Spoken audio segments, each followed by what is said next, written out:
আসসালামু আলাইকুম প্রিয় সপ্তম শ্রেণীর শিক্ষার্থীবৃন্দ। আল্লাহর অশেষ মেহেরবানিতে নিশ্চয়ই তোমরা সবাই ভালো আছো। ইনশাল্লাহ আমিও ভালো আছি। আমি তোমাদের বিজ্ঞানের ধারাবাহিক আলোচনায় আজকে দ্বিতীয় অধ্যায়ে আমরা দুইটা ক্লাস কমপ্লিট করেছি। তো আজকে দ্বিতীয় অধ্যায়ের তৃতীয় ক্লাসে আমরা আজকে কী কী পড়বো সেটা তোমাদেরকে আমি জানিয়ে দিচ্ছি। সেটা হচ্ছে আজকে আমরা নিউক্লিয়াস পড়বো। আমরা এটা হচ্ছে কোষীয় অঙ্গাণু। কোষীয় অঙ্গাণু হলো যে সাইটোপ্লাজমের কোষীয় অঙ্গাণু। আমরা গত ক্লাসে পড়েছি, ধরো প্লাস্টিক পড়েছি, মাইটোকন্ড্রিয়া পড়েছি, গোলজি বডি পড়েছি, সেন্ট্রিওল পড়েছি। ঠিক আছে, তোমরা নিশ্চয়ই এগুলো ভালোভাবে পড়বা এবং আশা করি পড়েছো। বিশেষ করে প্লাস্টিক এবং মাইটোকন্ড্রিয়া এই দুইটা ভালোভাবে পড়তে হবে। আচ্ছা, এখন আজকে হলো আমরা আরেকটা কোষের সবচেয়ে গুরুত্বপূর্ণ যেটা যে নিউক্লিয়াস হচ্ছে কোষের প্রধান অংশ। যে নিউক্লিয়াস কি, এই যে প্রোটোপ্লাজমের পর্দা দিয়ে বেষ্টিত অপেক্ষাকৃত ঘন বস্তুকে নিউক্লিয়াস বলে।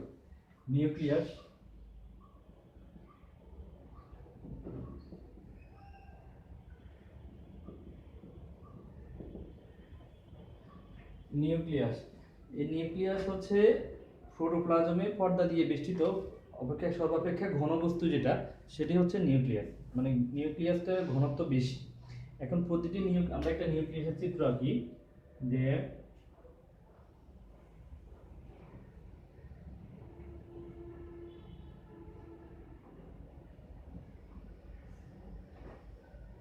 এটা আরেকটু চিকন করে আঁকে।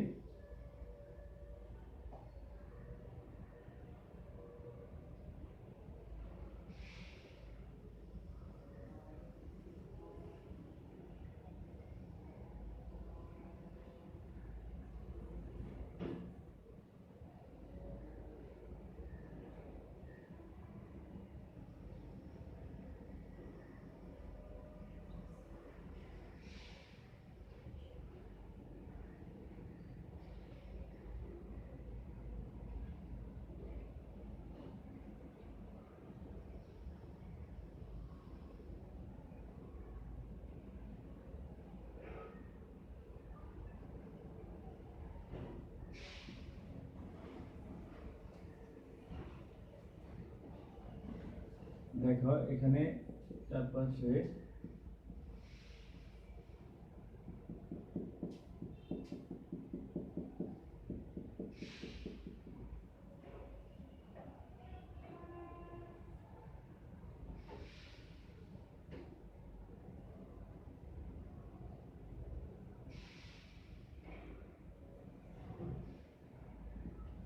এটা হচ্ছে নিউক্লিওলাস আর হচ্ছে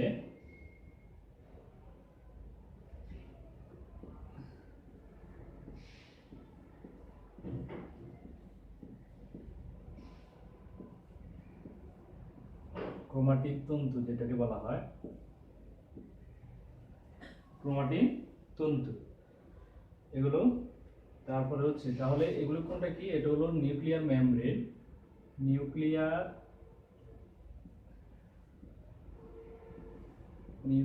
মেমব্রেন।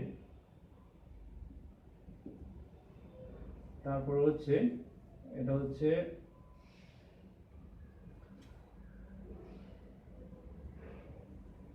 ক্রোমাটিন তন্তু।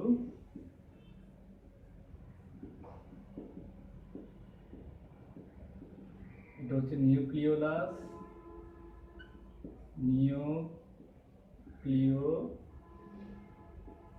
নিউক্লিওলাস। তারপরে হচ্ছে, আর এটা হচ্ছে নিউক্লিয়ার রন্ধ্র। এই মাঝখানে যে থাকে এটা হলো নিউক্লিয়ার রন্ধ্র।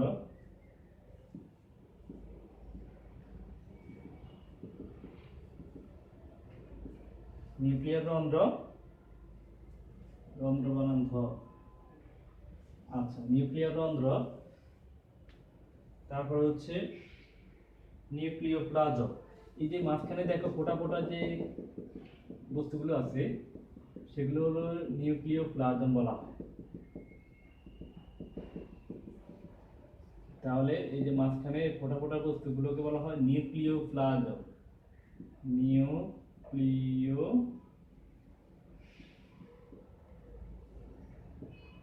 প্লাজম, ছিদ্র নিউক্লিয়াস।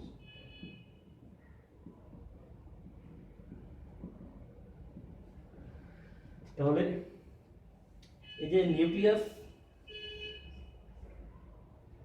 ছিদ্র একটি নিউক্লিয়াস বা নিউক্লিয়াসের বিভিন্ন অংশ।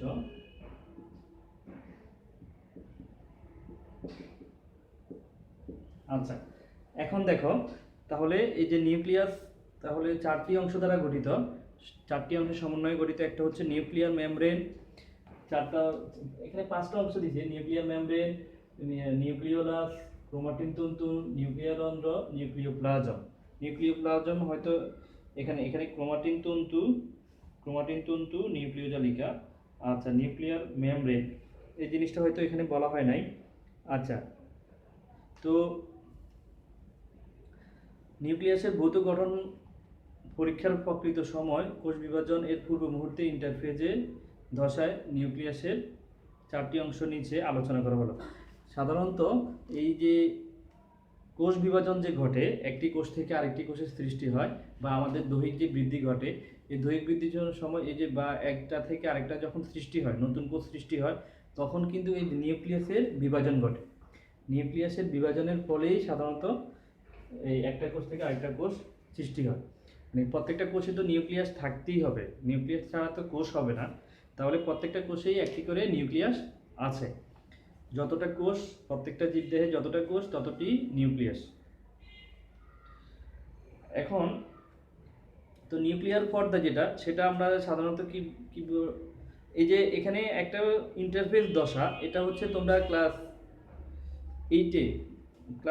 এইটে উঠলে তোমরা এই দশাটা, এগুলো কোষ বিভাজনের কয়েকটা দশা আছে, মানে কি বলা হয়, পর্ব, ফেজ, স্টেজ যেটাকে বলা হয়। কোষ বিভাজনের কয়েকটি স্টেজ আছে, তো এর একটা স্টেজের নাম ইন্টারফেজ দশা। তো ইন্টারফেজ দশায় সাধারণত এই নিউক্লিয়াসের চারটি অংশ নিচে আলোচনা করা হলো। আচ্ছা, একটা হলো নিউক্লিয়ার পর্দা। নিউক্লিয়ার পর্দাটা হচ্ছে, এটা আমরা কোনটা যে সজীব, এটা নিউক্লিয়ার রন্ধ্র নামেও পরিচিত।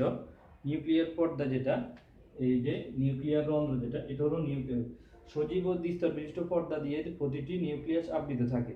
ঠিক আছে, এই যে পর্দাটা, এই পর্দাটা হচ্ছে দ্বিস্তর বিশিষ্ট, এটা নিউক্লিয়ার রন্ধ্র বা নিউক্লিয়ার পর্দা। আর মেমব্রেন হচ্ছে এই যে নিউক্লিয়ার মেমব্রেন হচ্ছে এই যে কাটা কাটা যে দাগগুলো আছে, ঠিক আছে, এগুলো হলো নিউক্লিয়ার মেমব্রেন। আচ্ছা, তারপরে হচ্ছে এসব ছিদ্রের নাম নিউক্লিয়ার রন্ধ্র। নিউক্লিয়ার পর্দা অসংখ্য ছিদ্রযুক্ত। ঠিক আছে, এই যে নিউক্লিয়ার পর্দা ছিদ্র সহ এই যে নিউক্লিয়ার পর্দাটা, এটাই হচ্ছে নিউক্লিয়ার পর্দা। আর এগুলো হচ্ছে এর মধ্যে যে কাঁটাযুক্ত, এবং এটা হচ্ছে নিউক্লিয়ার মেমব্রেন। তাহলে অসংখ্য ছিদ্রযুক্ত দ্বিস্তর বিশিষ্ট পর্দা এগুলো। নিউক্লিয়ার পর্দা সাইটোপ্লাজমের সাথে নিউক্লিয়াসের বিভিন্ন বস্তু যোগাযোগ রক্ষা করে, আর হচ্ছে নিউক্লিয়াসকে রক্ষণাবেক্ষণ করে। তারপর হচ্ছে নিউক্লিওপ্লাজম, নিউক্লিয়াসের অভ্যন্তরে নিউক্লিয়ার মেমব্রেন। নিউক্লিয়াসের অভ্যন্তরে নিউক্লিয়ার মেমব্রেন দিয়ে আবৃত স্বচ্ছ দানাদার ও জেলির মতো অর্ধতরল পদার্থটির নাম হচ্ছে নিউক্লিওপ্লাজম। এটার আরেকটা নাম হলো ক্যারিওলিম্ফো। তাহলে ক্যারিওলিম্ফো কি, এখানে প্রশ্নগুলো এরকম থাকবে। নিউক্লিয়ার পর্দার কাজ কি? নিউক্লিয়ার পর্দার কাজ কি? নিউক্লিয়ার পর্দার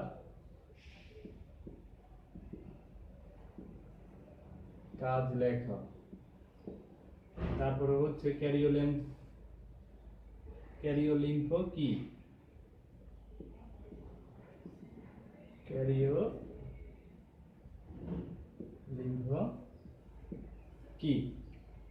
এগুলো বা নিউক্লিওপ্লাজম। তাহলে প্লাজমের আরেকটা নাম হচ্ছে ক্যারিওলিম্ফো। এটি নিউক্লিয়াস ও ক্রোমোজোমের মাতৃকা বা ধারক হিসেবে কাজ করে এবং নিউক্লিয়াসের জৈবনিক কার্যাবলী নিয়ন্ত্রণ করে। এখন নিউক্লিওলাস সাধারণত এটা হচ্ছে নিউক্লিয়াসের অভ্যন্তরে ক্ষুদ্র গোলাকার উজ্জ্বল ও অপেক্ষাকৃত ঘন আরেকটি বস্তু থাকে। এই ঘনবস্তুটার নাম হচ্ছে নিউক্লিওলাস। এটা দেখো নিউক্লিয়াসের নামের সাথে মিল আছে, এটা নিউক্লিয়াস আর হচ্ছে নিউক্লিওলাস, ঠিক আছে। ঘনবস্তুটা নিউক্লিয়াসের ভিতর ঘনবস্তুটা হচ্ছে নিউক্লিওলাস। সাধারণত প্রতি নিউক্লিয়াসে একটি করে নিউক্লিওলাস থাকে, প্রতি একটা নিউক্লিয়াসে একটি করে নিউক্লিওলাস থাকে, ঠিক আছে। আচ্ছা, এখন তাহলে আমরা তারপরে আরেকটা ইম্পর্টেন্ট হচ্ছে ক্রোমাটিন তন্তু। ক্রোমাটিন তন্তুটা কি? নিউক্লিওপ্লাজমে ভাসমান অবস্থায়, নিউক্লিওপ্লাজম যেটা নিউক্লিওপ্লাজমে ভাসমান অবস্থা, নিউক্লিওপ্লাজম যদি এই যে খালি, এই যে নিউক্লিওপ্লাজম হলো ছোট ছোট খালি, এই নিউক্লিওপ্লাজমে মানে জেলির মতো যে অর্ধতরল পদার্থটা এর মধ্যেই ভাসমান অবস্থায় সুতার মতো বা এটা কি পেঁচানো সুতার মতো কতগুলো নিউক্লিয় জালিকা বা ক্রোমাটিন জালিকা, সুতার মতো গঠনটি ক্রোমাটিন জালিকা বা নিউক্লিয় ক্রোমাটিন তন্তু বা নিউক্লিয় জালিকা নামে পরিচিত। তাহলে নিউক্লিয় ক্রোমাটিন তন্তু কি?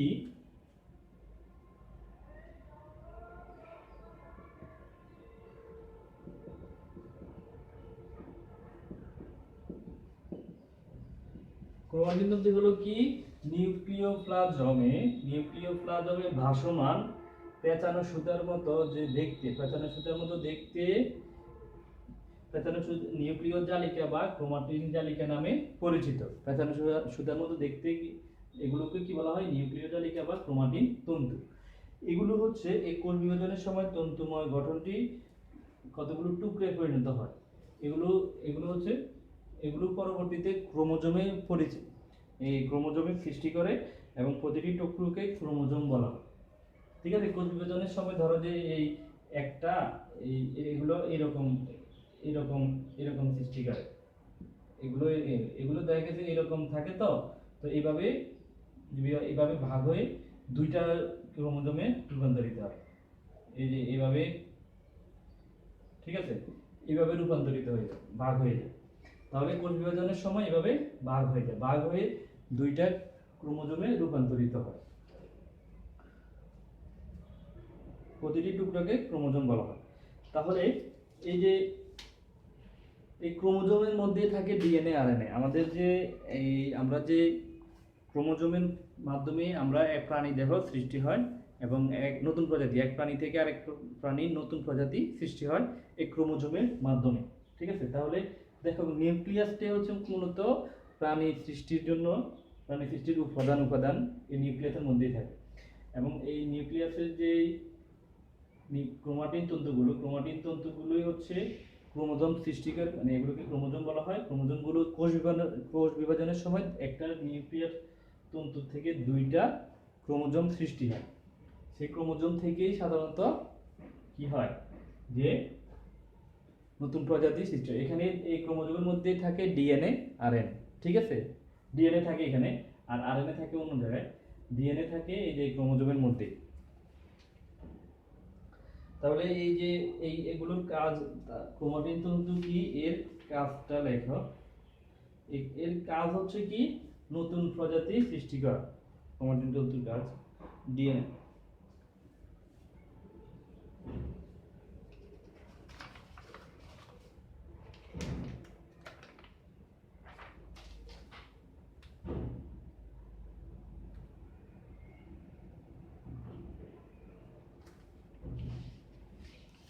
আচ্ছা, তারপরে আমরা পড়বো হচ্ছে উদ্ভিদ টিস্যুর বৈশিষ্ট্য ও কাজ। উদ্ভিদ টিস্যুর বৈশিষ্ট্য।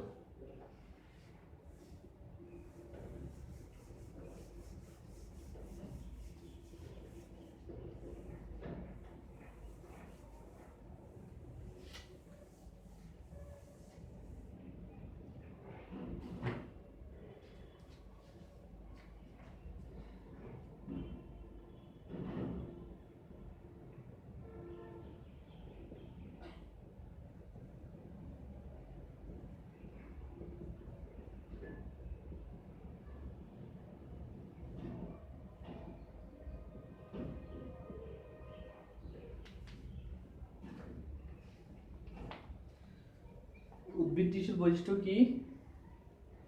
দেখো, জীবদেহে এককোষী বা বহুকোষী জীবদেহ বহুকোষী হতে পারে।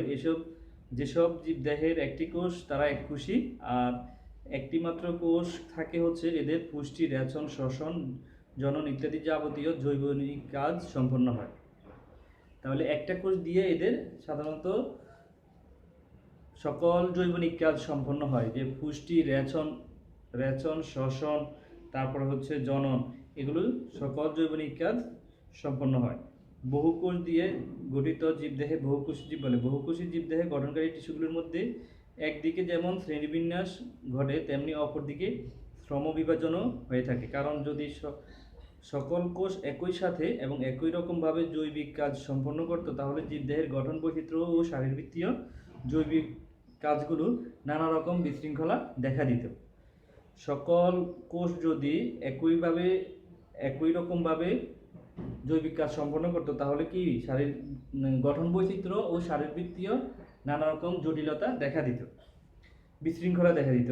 এতে সুষ্ঠু জৈবিক ধারা বজায় থাকতো না। সুষ্ঠু জৈবিক ক্রিয়া ও সুষ্ঠু জীবন ধারা রক্ষায় বিভিন্ন প্রকার কোষ সমবেতভাবে বা একত্রে কাজ করার জন্য জীবদেহে গুচ্ছাকারে থাকে। আচ্ছা, এখন টিস্যু কি? টিস্যু হচ্ছে উৎপত্তির দিক থেকে একই রকম কতগুলো কোষ ও আয়তনে, আকৃতিতে অভিন্ন বা ভিন্ন হওয়া সত্ত্বেও যদি দলগতভাবে অবস্থান করে একই ধরনের কাজ করে, তখন সেই দলগত কোষগুলোকে টিস্যু বলা হয়। আমরা জানি যে টিস্যু বা কলা, টিস্যু হলো ইংলিশ শব্দ আর এটার বাংলা হচ্ছে কলা।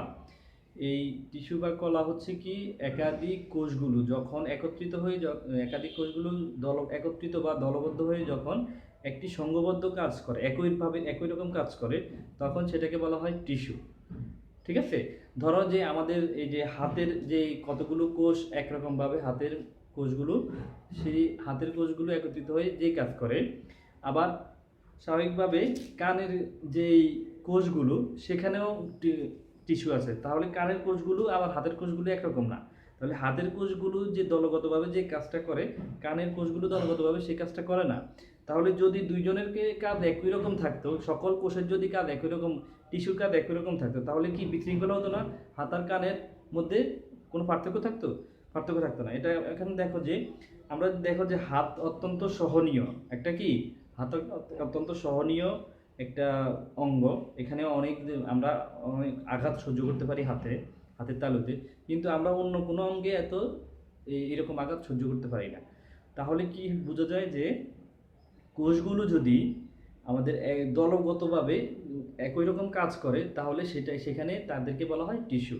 তো প্রত্যেকটা টিস্যুই ভিন্ন ভিন্ন রকম আছে, প্রত্যেকটা অঙ্গেরই ভিন্ন ভিন্ন টিস্যু আছে। হাতের একরকম, কানের একরকম, গলার একরকম, মুখের একরকম, চোখের একরকম, সকল টিস্যুগুলো আলাদা আলাদা। ঠিক আছে? তো এটাই হচ্ছে যে টিস্যু বলা হয়। যে তো উদ্ভিদের ক্ষেত্রে সেম, পাতার টিস্যু একরকম, মূলের টিস্যু একরকম, উদ্ভিদের দেহের টিস্যু একরকম, ঢালের এইরকম, কাণ্ডের টিস্যু একরকম। ঠিক আছে? এগুলো হচ্ছে উদ্ভিদ টিস্যু। আচ্ছা, তাহলে টিস্যু তো বুঝছোই যে একাধিক কোষগুলো একত্রিত হয়ে যখন একটি সংঘবদ্ধভাবে কাজ করা হয় বা দলগতভাবে কাজ করে, একই রকম কাজ করে, তখন ওই দলবদ্ধ কোষগুলোকে বলা হয় টিস্যু। আচ্ছা, উদ্ভিদ ও প্রাণীদেহে বিভিন্ন প্রকার টিস্যু রয়েছে, যথা টিস্যু সাধারণত বিভাজন ক্ষমতা অনুসারে টিস্যু দুই প্রকার। এটা আমরা এখন পড়ব, এটা খুবই ইম্পর্টেন্ট। বিভাজন ক্ষমতা অনুসারে টিস্যু দুই প্রকার।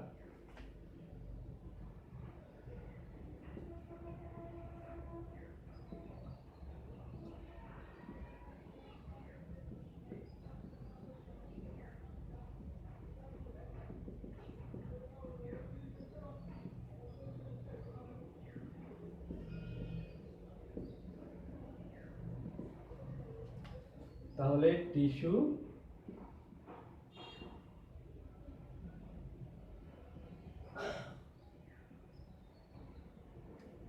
একটা হলো ভাজক টিস্যু,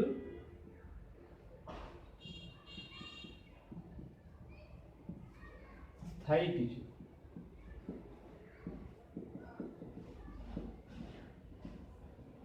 ভাজক টিস্যু, স্থায়ী টিস্যু। ঠিক আছে? ভাজক টিস্যু কি?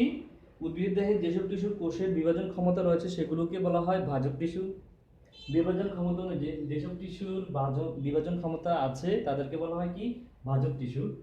আর এগুলোর হলো বিভাজন ক্ষমতা আছে, বিভাজন ক্ষমতা আছে। আর হচ্ছে স্থায়ী টিস্যু হচ্ছে বিভাজন ক্ষমতাহীন, বিভাজন ক্ষমতা নাই।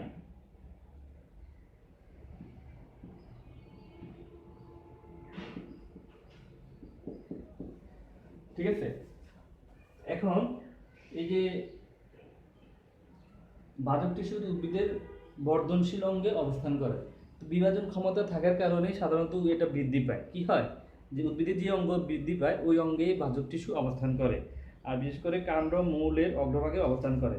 আবার উদ্ভিদের আর স্থায়ী টিস্যু হচ্ছে, এটা হচ্ছে স্থায়ী টিস্যু বিভাজন ক্ষমতায় নির্দিষ্ট আকৃতিযুক্ত পরিণত টিস্যুকে স্থায়ী টিস্যু। যখন আর উদ্ভিদ বড় হয়ে যায়, যেমন কাণ্ড ইয়েটা যে মূল যেটা উদ্ভিদের দেহ, সেখানে স্থায়ী টিস্যু থাকে যেটা খাদ্য প্রস্তুত পরিবহন করে, দেহ গঠন ও উদ্ভিদকে দৃঢ়তা দেখা যায়।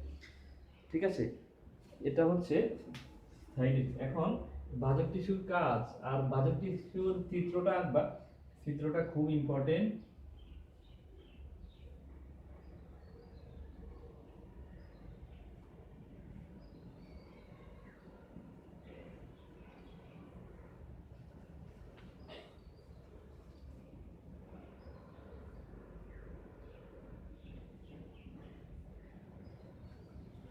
ভাজক টিস্যুর চিত্র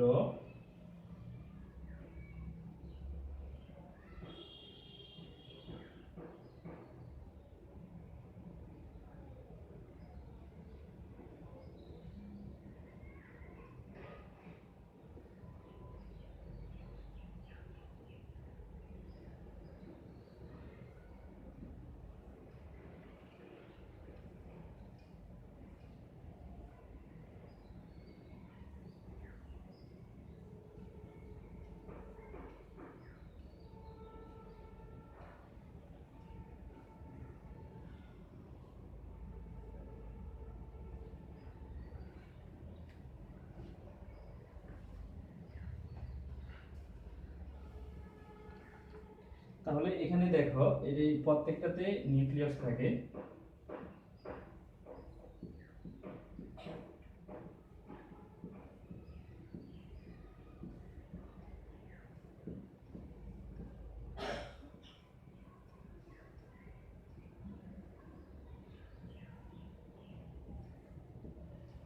প্রত্যেকটাতে নিউক্লিয়াস থাকে, ঠিক আছে। এই প্রত্যেকটাতে নিউক্লিয়াস থাকে, তারপরে হচ্ছে কোষ প্রাচীর থাকে, সাইটোপ্লাজম থাকে। এই যে এগুলোতে থাকে হলো সাইটোপ্লাজম। আমি একটাতে দেখিয়ে দিচ্ছি, একটাতে দেখিয়ে দিচ্ছি। এই যে আমরা জানি নিউক্লিয়াস, সাইটোপ্লাজম হচ্ছে কি ওই যে খালি অংশের জায়গার মধ্যে, এটা হচ্ছে সাইটোপ্লাজম।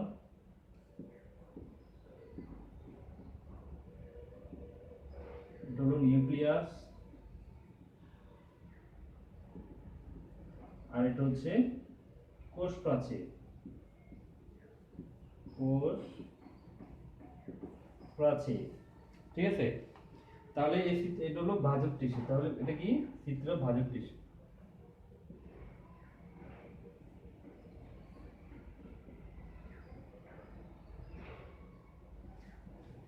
চিত্র কি? ভাজক টিস্যু।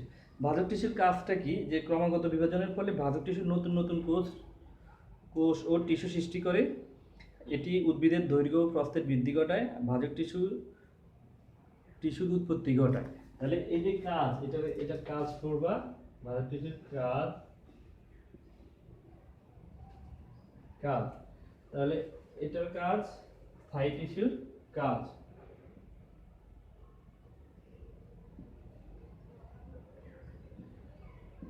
চিত্র সহ, এটা হলো চিত্র সহ। এটা চিত্র তো আমি একই দিয়েছি, চিত্র সহ, ঠিক আছে।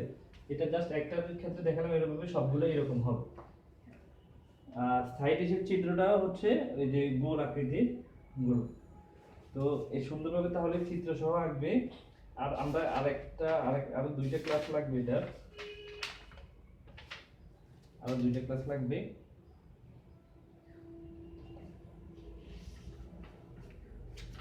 আমরা উদ্ভিদের টিস্যুর বৈশিষ্ট্য কাজ আমরা পড়েছি। উদ্ভিদের টিস্যু তাহলে বাহ্যিক টিস্যু, স্থায়ী টিস্যু।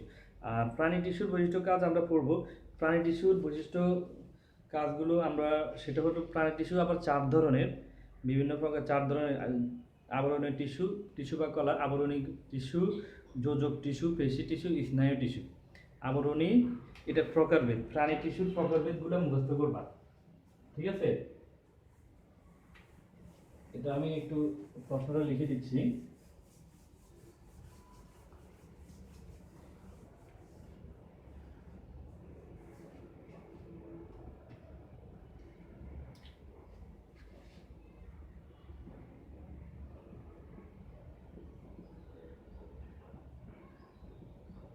প্রাণী টিস্যুর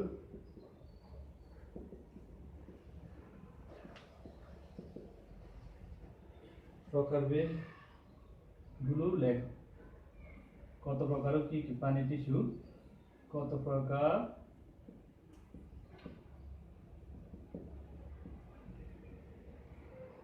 কি কি?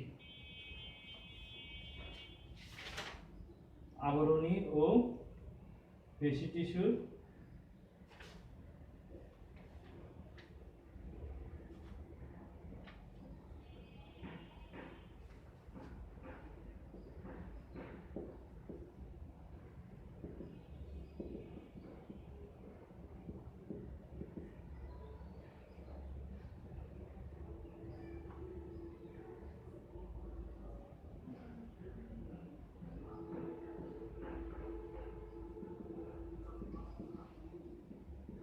সংজ্ঞা ও কাজ, সংজ্ঞা, কাজ ও বৈশিষ্ট্য লেখা, এই দুইটা, ঠিক আছে? তো তাহলে আমরা আজকের মতো এই পর্যন্ত। আমরা নেক্সট ক্লাসে আবার আবরণী প্রাণী টিস্যুর বাকি প্রকারভেদগুলো নিয়ে আলোচনা করব। সেটা হচ্ছে যোজক টিস্যু, পেশি টিস্যু, স্নায়ু টিস্যু। এই বাকি তিনটা। এখন এক প্রকার এখানে তোমরা অবশ্যই আজকে SW দিয়েছি, এগুলো হলো SW। আর যা যা পড়ি CW হবে SW, CW হবে HW। আবার ক্লাসে যা যা পড়িয়েছি সেগুলোই হচ্ছে বাসায় পড়া, এগুলো ভালোভাবে পড়বে, ঠিক আছে? তো আজকের মতো এখানেই বিদায় নিচ্ছি। তোমরা সবাই ভালো থাকো, সুস্থ থাকো। আল্লাহ হাফেজ।